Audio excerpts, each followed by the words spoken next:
नमस्ते राम राम। मैं देवांशु पद्मनाभ। आज मैं आल्हा ऊदल की धरती यानी महोबा वहाँ खड़ा हूँ और ये महोबा का अत्यंत ही प्रसिद्ध सूर्य मंदिर है जिसे राहिलिया मंदिर के नाम से जाना जाता है। ये मंदिर अब टूट गया है, लेकिन मैं इसको दिखाते हुए आपको परिचय कराऊंगा कि यह कितना दिव्य और कितना भव्य मंदिर रहा होगा। आप इस छोटी सी भाव यात्रा पर मेरे साथ बने रहें।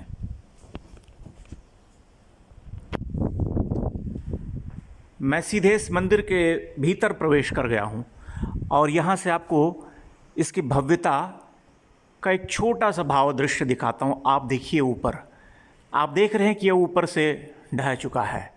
ये जो चक्राकार जो एक वृत्त जो बना हुआ है, यह कितना मोहक है, आप देखिए। और जहाँ तक मैं समझ पा रहा हूँ कि ये मंदिर में जो आप मेरे सामने देख पा रहे हैं, एक स्तंभ जो ऊपर उठा हुआ है, यह गूढ़ मंडप है। मुख मंडप में प्रवेश करने के बाद गूढ़ मंडप और सामने गर्भगृह है। इस मंदिर में प्रवेश के 3 रास्ते हैं, पूर्व दिशा में, उत्तर दिशा में और दक्षिण दिशा में, और पश्चिम दिशा में यह बंद हो जाता है, जो कि एक टिपिकल हिंदू स्थापत्य की पहचान है। मैं इसकी जो सूक्ष्मतम जो इसके अलंकरण है उससे आपको परिचित करवाता हूँ। जैसे इसको आप देखिए, यहाँ पर शुभ चिन्ह बने हुए हैं, पवित्र पत्र पुष्प कमल आदि के, और ये संभवतः एक प्रवेश द्वार है जहाँ से कि आप मंदिर का एक अवलोकन करते हैं, देखते हैं। इसकी भव्यता का सिर्फ अंदाज़ा लगाया जा सकता है क्योंकि इसका अधिकांश हिस्सा ढह करके ख़त्म हो गया है। इसके बारे में कहा जाता है कि ये 13वीं शताब्दी में कुतुबुद्दीन ऐबक ने इसे तोड़ा था। यहाँ पर आर्कियोलॉजिकल सर्वे ऑफ इंडिया का जो सूचना पट है उसमें भी यही लिखा हुआ है कि कुतुबुद्दीन ऐबक ने इसे क्षति पहुँचाई थी, और ऐतिहासिक प्रमाण भी यही हैं कि कुतुबुद्दीन ऐबक ने इसे ध्वस्त किया था। और ये मंदिर 9वीं शताब्दी में चंदेल राजा राहिल देव के द्वारा बनवाया गया था। 9th सेंचुरी 890 से लेकर के 915 के बीच राहिल देव का शासन था और उसी समय ये मंदिर निर्माण हुआ। बताया जाता है कि चंदेल जो राजा खजुराहो में जिन्होंने महान मंदिरों का निर्माण करवाया था, बाद में उन्होंने अपनी राजधानी महोबा यानी महोत्सव नगर कहते थे उस समय, वहाँ शिफ्ट कर दी और वे निरंतर मंदिरों का निर्माण करते रहे। 500 वर्षों के दौरान उन्होंने सैकड़ों मंदिर बनवाए। और कुछ इस तरह के तथ्य सामने आते हैं कि सभी जितने भी बड़े राजा हुए उन सब के जीवन में यह लक्ष्य निर्धारित कर दिया गया था कि कम से कम 10 मंदिरों का निर्माण वे करवाएंगे। मैं इसके भीतरी भाग में जो इसका जो ऊपरी हिस्सा है वह देख करके थोड़ा विस्मित और चकित हूँ, क्योंकि यह एक अपनी तरह का अनूठा मंदिर है जो मैंने अभी तक इस तरह का नहीं देखा। यह चूँकि पुराने मंदिरों में आता है और गुर्जर प्रतिहार शैली के जो मंदिर बने हैं उन मंदिरों की श्रेणी में ही इसका स्थान है। इसलिए इसके जो ऊपरी जो इसका हिस्सा है चक्राकार जिसे हम देख पा रहे हैं, वो अत्यंत ही आकर्षक और लुभावनी है।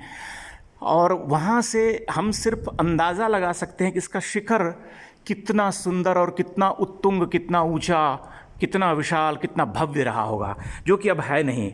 मैं आपको बाहर लिए चलता हूँ और इस मंदिर के बाहरी क्षेत्र में जो टूट फूट के ध्वंस के जो लक्षण, जो निशान जो मिलते हैं, चिन्ह, उन्हें देख करके आप अंदाज़ा लगाएंगे कि यह संभवतः कितना बड़ा रहा होगा। जैसे कि आप सामने देख रहे हैं, यह पूरी तरह से ढह गया है। अब इसका सिर्फ निचला हिस्सा बचा हुआ है जिसे हम देख रहे हैं। यहाँ जो आसपास जो ये पत्थर बिखरे पड़े हैं, प्रस्तर खंड जो हैं, उन पर सूक्ष्म मूर्तियाँ उत्कीर्ण हैं। और ये पता चला है, जो सज्जन मुझे यहाँ लेकर के आए महोबा के ही रहने वाले हैं, मेरे भाई साहब, उन्होंने बताया कि यहाँ पर बड़े बड़े हाथियों के चित्र बने हुए थे इन चट्टानों के ऊपर। मैं निकट से देखने का प्रयास करता हूँ, हालांकि यहाँ पर उस तरह से नहीं दिखाई देता है। यह कुछ प्रतीकात्मक चिन्ह है जो कि जिसके बारे में कुछ कह पाना मेरे लिए मुश्किल है।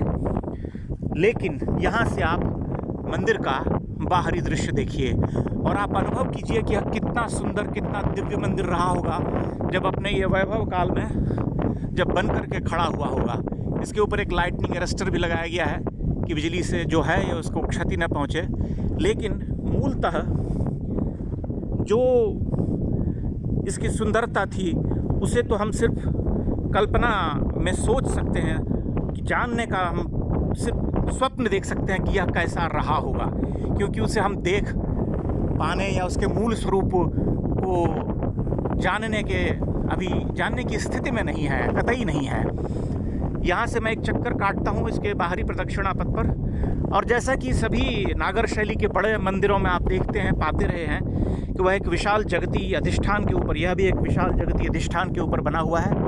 और एक बड़ी अलग अनूठी बात यह है कि बुंदेलखंड के अधिकांश मंदिर जो बलुआ पत्थर से बनते हैं, यह उनसे अलग है, यह ग्रेनाइट स्टोन से बना हुआ है।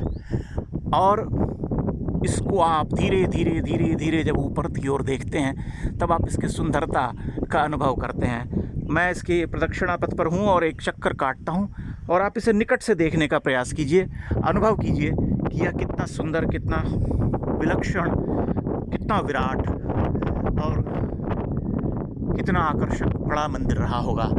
संभवतः इसकी निर्माण शैली जो है वह बहुत हद तक दूसरे अन्य सूर्य मंदिरों से मिलती है। हालांकि कोणार्क का जो सूर्य मंदिर है वह इसके 400 वर्ष के बाद बना है, लेकिन कोणार्क के उस मंदिर से भी आप इसकी तुलना कर सकते हैं, जो कि वो मंदिर भी ढह चुका है, सिर्फ उसका द्वार रह गया है। लेकिन यह एक दर्शनीय मंदिर है और हमारे प्राचीन इतिहास से परिचित कराता है कि वह कितना गौरवशाली था।